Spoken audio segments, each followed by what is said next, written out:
पिता, पुत्र और पवित्र आत्मा के नाम पर आमीन। सभी को जय यीशु। आज हम संत लूकस का सुसमाचार अध्याय 14 का अध्ययन करेंगे। ईसा किसी विश्राम के दिन एक प्रमुख फरीसी के यहाँ भोजन करने गए।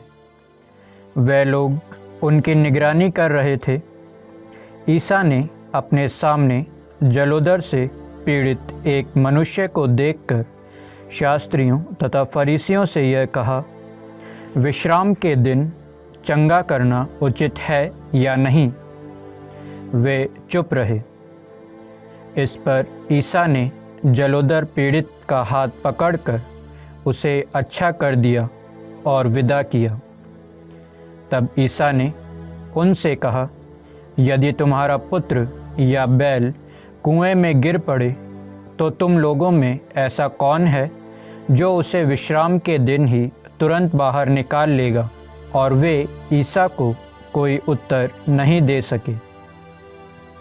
ईसा ने अतिथियों के मुख्य मुख्य स्थान चुनते देखकर उन्हें यह दृष्टांत सुनाया, विवाह में निमंत्रित होने पर सबसे अलग स्थान पर मत बैठो। कहीं ऐसा ना हो कि तुमसे प्रतिष्ठ कोई अतिथि निमंत्रित हो और जिसने तुम दोनों को निमंत्रण दिया है वह आकर तुमसे कहे, इन्हें अपनी जगह दीजिए, और तुम्हें लज्जित होकर सबसे पीछे स्थान पर बैठना पड़े। परंतु जब तुम्हें निमंत्रण मिले तो जाकर सबसे पिछले स्थान पर बैठो, जिससे निमंत्रण देने वाला आकर तुमसे यह कहे, बंधु आगे बढ़कर बैठिए। इस प्रकार सभी अतिथियों के सामने तुम्हारा सम्मान होगा, क्योंकि जो अपने को बड़ा मानता है वह छोटा बनाया जाएगा, और जो अपने को छोटा मानता है वह बड़ा बनाया जाएगा। फिर ईसा ने अपने निमंत्रण देने वालों से कहा, जब तुम दोपहर या शाम का भोज दो तो ना तो अपने मित्रों को बुलाओ और ना अपने भाइयों को, ना अपने कुटुंबियों को और ना धनी पड़ोसियों को।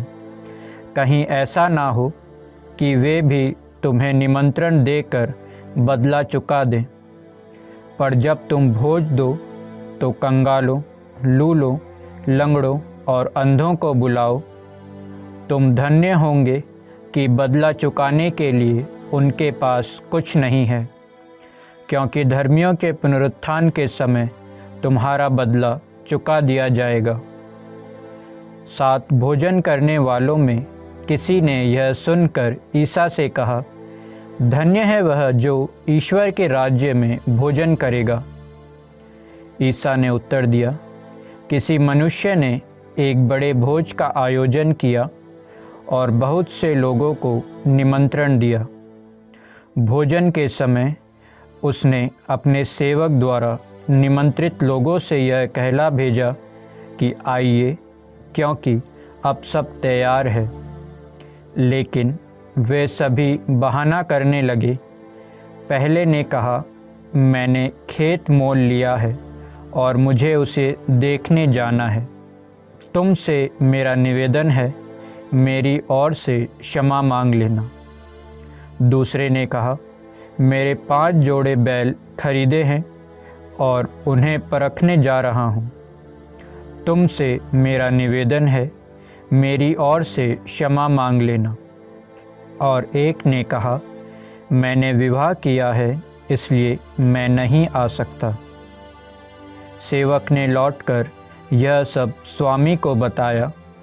तब घर के स्वामी ने क्रुद्ध होकर अपने सेवक से कहा, शीघ्र ही नगर के बाज़ारों और गलियों में जाकर कंगालों, लूलों, अंधों और लंगड़ों को यहाँ बुला लाओ। जब सेवक ने कहा, स्वामी आपकी आज्ञा का पालन किया गया है, तब भी जगह है, तो स्वामी ने नौकर से कहा, सड़कों पर और बाड़ों के आसपास जाकर लोगों को भीतर आने के लिए बाध्य करो जिससे मेरा घर भर जाए, क्योंकि मैं तुमसे कहता हूँ, उन निमंत्रित लोगों में कोई भी मेरे भोजन का स्वाद नहीं ले पाएगा।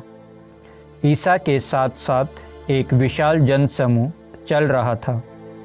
उन्होंने मुड़कर लोगों से कहा, यदि कोई मेरे पास आता है और अपने माता पिता, पत्नी, संतान, भाई बहनों और यहाँ तक कि अपने जीवन से बैर नहीं करता, तो वह मेरा शिष्य नहीं हो सकता। जो अपना क्रूस उठाकर मेरा अनुसरण नहीं करता, वह मेरा शिष्य नहीं हो सकता। तुम में ऐसा कौन होगा जो मीनार बनवाना चाहे और पहले बैठकर खर्च का हिसाब ना लगाए और यह ना देखे कि क्या उसे पूरा करने की पूंजी उसके पास है? कहीं ऐसा ना हो कि नींव डालने के बाद वह पूरा ना कर सके और देखने वाले यह कहते हुए उसकी हंसी उड़ाने लगे, इस मनुष्य ने निर्माण कार्य प्रारंभ तो किया, किंतु यह उसे पूरा नहीं कर सका। अथवा कौन ऐसा राजा होगा जो दूसरे राजा से युद्ध करने जाता हो और पहले बैठकर यह विचार ना करे कि जो 20,000 की फौज के साथ उस पर चढ़ा आ रहा है, क्या वह 10,000 की फौज से उसका सामना कर सकता है?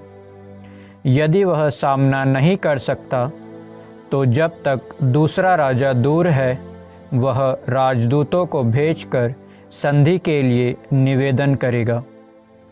इसी तरह तुम में जो अपना सब कुछ नहीं त्याग देता, वह मेरा शिष्य नहीं हो सकता। नमक अच्छी चीज़ है, किंतु यदि वह स्वयं अपना गुण खो देता है, तो वह किस में छौंका जाएगा? वह ना तो ज़मीन के लिए किसी काम का रह जाता है और ना खाद के लिए। लोग उसे बाहर फेंक देते हैं। जिसके सुनने के कान हो वह सुन ले। यह प्रभु की वाणी है। ईश्वर को धन्यवाद। पिता, पुत्र और पवित्र आत्मा के नाम पर आमीन। सभी को जय यीशु।